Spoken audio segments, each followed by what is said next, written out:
ಪ್ರಧಾನಿಯಾಗಿ ಅಂದರೆ ನರೇಂದ್ರ ಮೋದಿ ಅವರು 12 ವರ್ಷ ಪೂರೈಸಿರುವಂತಹ ಹಿನ್ನೆಲೆಯಲ್ಲಿ ಗ್ರಾಮ ವಾಸ್ತವ್ಯದಲ್ಲೇ ಸಂಭ್ರಮಿಸಿದ್ದಾರೆ ಮಾಜಿ ಸಚಿವ ರೇಣುಕಾಚಾರ್ಯ ಅವರು. ದಾವಣಗೆರೆ ಹೊನ್ನಾಳಿ ತಾಲೂಕಿನ ದೀಡಗೂರು ಗ್ರಾಮದಲ್ಲಿ ವಾಸ್ತವ್ಯ ಹೂಡಿ ಗ್ರಾಮಗಳಿಗೆ ತೆರಳಿ ಸಂಭ್ರಮಾಚರಣೆ.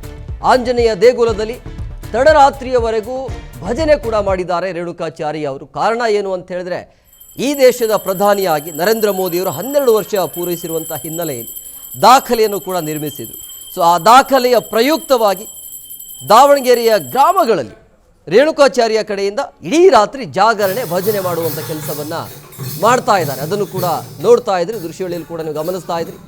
ಗ್ರಾಮ ವಾಸ್ತವ್ಯದಲ್ಲೇ ಈ ರೀತಿಯಾಗಿ ರೇಣುಕಾಚಾರ್ಯ ಕಡೆಯಿಂದ ನಡೀತಾ ಇರುವಂಥ ಒಂದು ಭಜನೆಯ ಕಾರ್ಯಕ್ರಮಗಳು, ಇಡೀ ರಾತ್ರಿ ಭಜನೆ ಮಾಡಿದ್ದಾರೆ.